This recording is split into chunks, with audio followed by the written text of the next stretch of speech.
Alf, try me one more time. Oh, hey guys, welcome back. It's another episode of the Sports Card Dad. How are we doing today?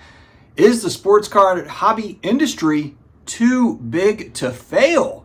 You take the card and put it in the sleeve. We're going to talk through a variety of different things. This is exactly kind of one of those topics where I'm in the shower, I'm just thinking about random things. I'm like, you know what? Throw this in a video, throw it out into the universe and see what sort of responses we get. I think it's always fun to do so. Before I dive in, huge thanks to our channel partners, PSA. Guys, if you've never graded with PSA before or you have friends that haven't, help them. $25 off their first submission over at PSA with the SCD25 promo code at the shipping and billing screen. Also, you want money off at Pristine Auctions? I've got you covered. SCD code over at Pristine, whether it's sports cards, non-sports cards, sports memorabilia, all that good stuff. SCD for first-time buyers over at Pristine Auctions. Check them out. Okay, let's first talk about where did we come from? When I was a kid, going back late 80s, early 90s, the first boom, it was booming, man. It was a really odd thing if you were a kid in school and you didn't collect baseball cards. It seemed like every kid collected baseball or football or basketball. Up north in Canada, probably hockey cards. It just seemed to be the norm going back to that particular time period. Now, what's different now versus back then? A lot of things, and frankly, most of it, as we talk about all the time, it revolves around technology. And then all the kids like me grew up, and now we're middle-aged men going through our midlife crisis and talking to stuffed animals on a couch about collectibles. That's where we're at. Good, bad, or indifferent, that's where we are today. A lot of hobby companies have popped up, whether it be small startups or large companies that are revamping what they're doing or getting into this space. The biggest one, of course, being Fanatics. Fanatics buying into the collectible space going back a few years ago. That really changed, to me, the whole trajectory of this particular hobby / industry / market. But before I continue, I want to preface this conversation by saying when I talk about is this too big to fail, a lot of times you'll think about kind of stock market bubbles, real estate bubbles type thing where, hey, will this get bailed out by the government? No, it won't. The collectible space will not get bailed out by the government. Doesn't mean that all the new cards that come out, eventually they're going to be worth money down the road. No, it doesn't even mean the old cards that have been out for a long time are going to be worth more money down the road. We have no idea how it's going to go. The collectible space is its own world. And whether we're talking about sports cards, non-sports cards, or comic books, or action figures, or graded video games, all these pop culture items that have popped up mainly because, frankly, let's not mince words here, the 80s and 90s were the greatest decades of all time when it comes to pop culture and all the different IP that popped up out of the 80s and the 90s. That's just facts.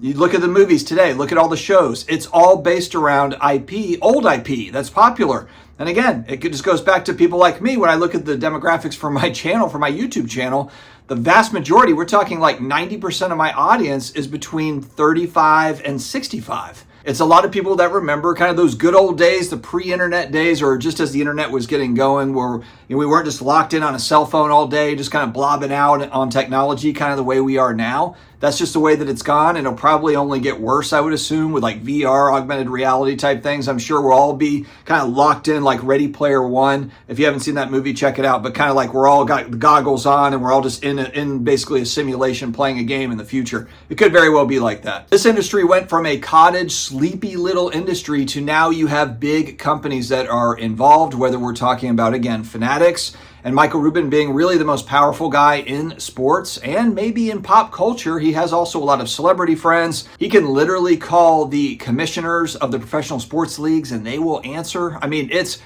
a wild thing that has happened in this hobby. It's just way, way different 5 years, 10 years, 20 years ago. Did anybody know who was heading up Topps or heading up Panini or heading up any of these hobby companies? No, nobody did. Now all of a sudden it is mainstream. It's cool again. It might, hell, you can make the argument it's cooler than it's ever been, collectibles. And people are putting their money where their mouth is. Now, I will say this too. There's something that's interesting that's happening. And I don't really know how to quantify this, but I was looking up some stat, and it was something like half of the wealth in the United States, and it's something like, I'm guessing a little bit, but like $75 trillion of assets is with the baby boomer generation. And I think I'm going to get this wrong, but it's people that were born from 1965, like 1947 to 1965 or something like that, in that bracket. And really, where you look at that, where that wealth is, a lot of that age group has really just focused primarily on traditional type assets. We're talking about stocks, bonds, real estate. I mean, look at the stock market where it is. Look at the real estate market. You know, people have focused on those traditional things, and it's worked out well for them over time. If you look at that baby boomer generation, we've been if you look at it over time, it's really been a nice little bull market. I know we've had some downs. You had the dot-com bubble burst. You had, of course, subprime mortgage crisis. But all in all, if you bought really anything going back in time, if you bought a house in 1975, if you bought a stock in 1990, if you bought Apple stock in the 90s, or you bought, Amazon in 2010 or whatever, like I could use all these different examples of these companies that have popped up. Now, other generations like Gen X, and I'm really like an old millennial. I'm right on the cusp. I was born in 81. I think millennials are like 1980 forward or something. So I'm like an old millennial. But Gen X and kind of the older millennials have done it a little bit differently. Sure, we've got a lot of the traditional stuff as well, but we also have a lot of money in collectibles. If you look at who are some of the biggest collectors that we've got in our space, if you can just kind of think of who they would be, a lot of them, sure, you've got guys that are baby boomers for sure that are in that mix that have just huge cards, but there's also just a lot of younger people that are 50 and under that have 6-figure, 7-figure trading cards or just collectibles as a whole. We've definitely seen a shift there where I think people are balancing it out a little bit of like, hey, look, yes, I want to have money, retirement kind of put away in the traditional stuff. I want to make sure my house paid off, all that sort of thing. But I also just want to enjoy some stuff. I want to have some cool assets that are pop culture focused. And now it does feel like, even though collectibles, they don't have the same sort of tax advantages as, art and other things, there's, they're not the same as when you're looking at kind of investing in quotation marks into collectibles. It's different for sure, but there just is a lot more money over the last 5 years that have come into this space, that have stayed in it. And I think that's kind of the main thing. That's the main takeaway is, yeah, we had the pandemic surge, where a lot of things went absolutely ballistic, but we have more participants now in sports cards and collectibles as a whole than we ever have been ever. That's just the facts. That's after the huge correction that happened, from the pandemic. And really, that doesn't really tell the whole story, because there are certain cards that during the pandemic, they got a spike, they came back down, and now they're higher than they even were during the pandemic, or they're bordering on it. There are certain cards like that. There are certain collectibles like that. Another thing it does seem like is we just have a lot more people that just have the screw you money, that just have so much money that, yeah, they will throw $100,000 at a trading card because it's kind of a fun little diversification thing. And they might have millions and millions of dollars. So yeah, they're perfectly fine just putting some money into some other stuff that they think is fun. And I think we've seen a lot of that. And now all of a sudden cool people are doing it. Tom Brady is the GOAT of football. And now he is looking to have his name on probably 50, 60, 70, maybe 100 hobby stores. He's literally going to have his name on, dozens and dozens of stores. If we look out over time, they want to open a store every single month here in the United States and globally. And this guy is the GOAT. It'd be like if Michael Jordan was going to put out shops, that would get people's attention. The other thing, and I just said it, is more of a focus around globalization of this business. You're seeing PSA is really, to me, the leader in this. Fanatics and PSA, Fanatics and Collectors Inc., they're really focused around this. Fanatics just opened up their first Fanatics collectible store in London, which that's an underserved market. There's a lot of collectors in England. That store will be busy. It will be popular. And they opened it up over there. Now, PSA's got a new grading facility that's opening up in Germany. They have grading facilities in Japan, and they're going to look at kind of broadening this thing out, not only just in the US, but globally. And so that's something that we've never really seen in this hobby done efficiently anyway. I'm not saying that Topps never sold cards globally going back in time, but it's never been this much of a focus as it has now. And again, you have huge money backing it. Topps was literally like a $500 million company going back, 3, 4, 5 years. Not a whole lot going on, just kind of doing its thing. It's still a great company, an amazing brand that's been around forever. And now you've got huge money backing it that's there. eBay is the largest buying selling platform and still is 25 years later. And you have all of these competitors that have shown up to compete against eBay, and they still far outsell everybody else when it comes to trading cards. It's not even close.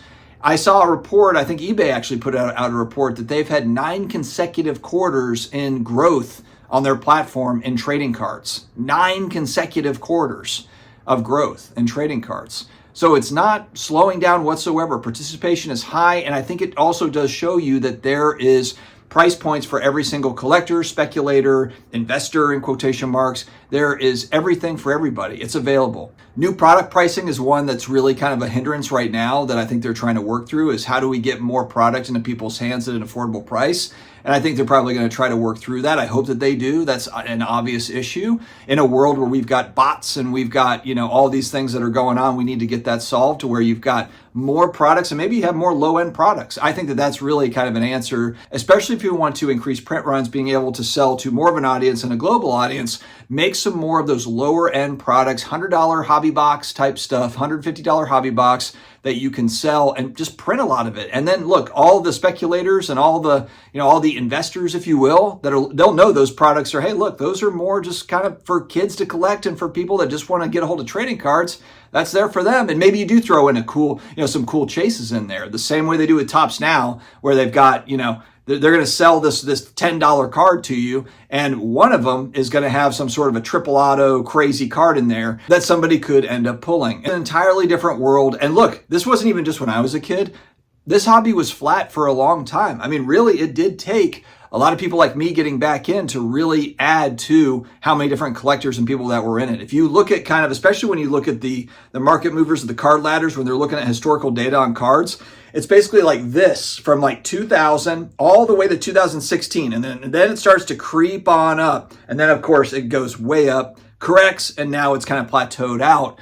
But really, like from 2000 to 2016, not a whole lot going on in the trading card hobby. It was pretty slow. Everybody like me, I guess, was having kids, trying to get degrees, trying to get our life in order, trying to get kind of everything going. And then we came back to it again. We have our own kids. They're getting into it. The Pokemon card, the TCG stuff is absolutely nuts, and especially Pokemon cards.